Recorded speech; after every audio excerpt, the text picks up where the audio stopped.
on this transformative journey of Saudi Arabia and all these monumental Giga projects that are driving this change. I believe that the discussion today will focus on strategic opportunities, but also challenges and innovations of the whole rapidly evolving real estate and hospitality sectors. I believe that we will also explore how all these developments align with ambitious goals of Vision 2030 and how they contribute to kingdom's economic growth and global positioning. While some high-profile projects like NEOM or Daria or Qiddiya, they capture global attention. We all hear a lot about these projects. What do you think is the strategic value in investing in less publicized initiatives such as Green Riyadh or all the investments in sports or second-tier city developments, Saudi downtown company, things like this? Yeah, I think that each project is unique by its own, and we have to take into consideration the objective of one of the objective of the Vision 2030, which is to increase or the quality of life for Saudis and the expats and the visitors that are visiting Saudi Arabia. And all of these projects today, whether they are like we're talking about NEOM or the Red Sea, these to cater. NEOM is a new city, so they need a new people to live there. Red Sea is a touristic destination. Whereas if you look, for example, at the SDC Saudi Downtown Company, it's 11 projects in 12 different, in 11 different regions in Saudi Arabia. The objective is to preserve the culture and the heritage of Saudi Arabia, and also to increase the local employment. If you take, for example, Green Riyadh will adhere to the overall objective of Riyadh to be one of the top 10 cities by 2030s in the world.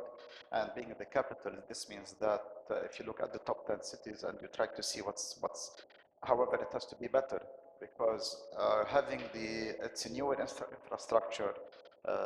Maybe this year we didn't see, because of they want to plant 7.5 million trees. And they started doing that, and this year we didn't see any sandstorms. It's the first time that we don't see this in Riyadh.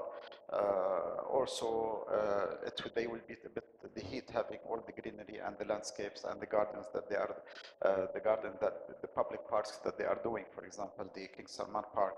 I think it will benefit the overall, not only the citizens that are living in this city, but also the visitors, the business travelers, and the tourists in the future for Riyadh. So in general, each project is unique. It all adhere to achieve the overall Vision 2030. So. For example, as soda, also we have as soda, and a second objective, which is they will contribute to the overall GDP of Saudi, which is to increase the GDP of Saudi Arabia. So these all complement each other in terms of the projects that are being done in Saudi. Yeah, it makes absolute sense, and it's not only parks; it's mixed use. It's general, so it all will create some value, some additional real estate opportunities that will create new businesses and new visitors. So it really improves the quality of life, right?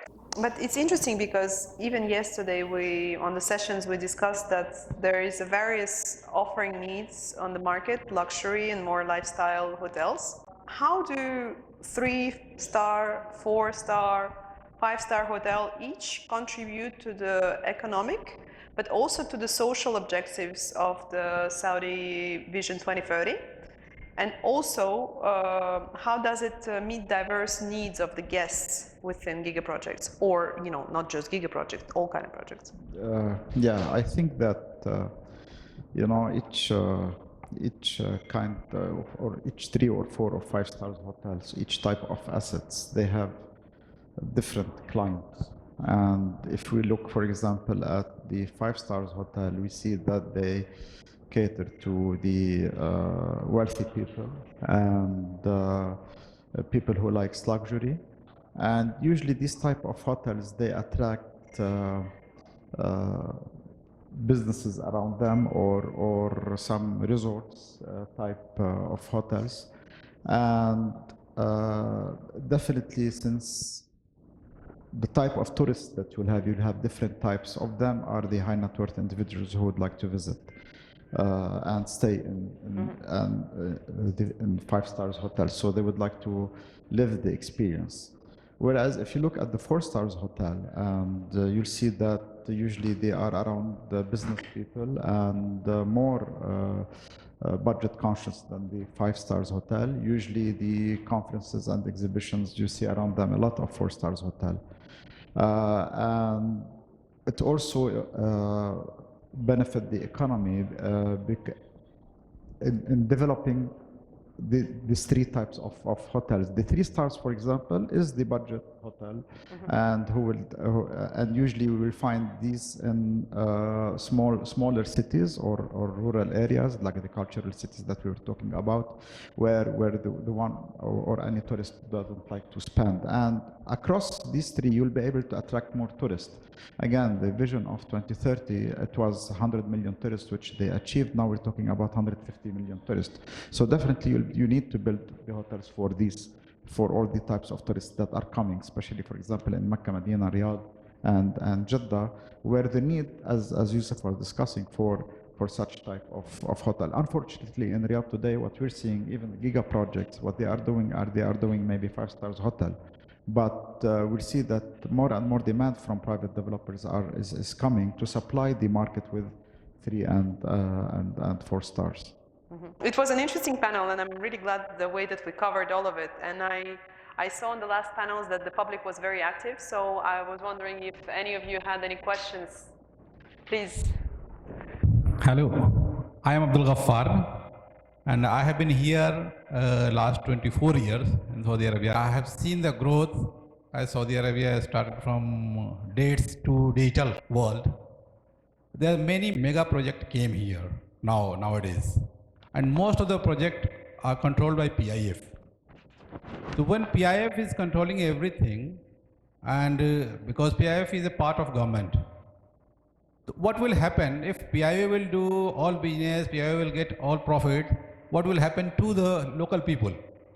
How this economy can be equally distributed among the people? That country will grow overall, will do overall development. So my question is to Mr. Mohamad Rabih, that how this system can be organized, that projects should be divided between PIF and other local companies. Yeah, thank you for your question, Abdul Ghaffar. I think that what PIF is doing is just paving the way for the private sector. So, and if we see today, most of the projects that were launched since the launch of the vision, the PIF started as to invest. So they started putting money. And PIF is an investor too, so this means that they want to make money at the end of the day. It's not just that they are throwing money with no return. So they are expecting return at a certain point of time. And we're seeing today that the PIF itself, in a lot of projects, they started to attract investors, whether from the local and all the international markets. And at the same time, they are starting to build subcontractors. So they went in and they invested in a contracting company like Nesma and the others, and they brought these projects in to execute these projects. Now, when it comes to the smaller projects of the subcontractors, building a full community will require people who to open offices, will require people to open schools, hospitals. So it is benefiting the whole economy. And this is where the role of the Saudis and the expats and future investors come when they want to invest.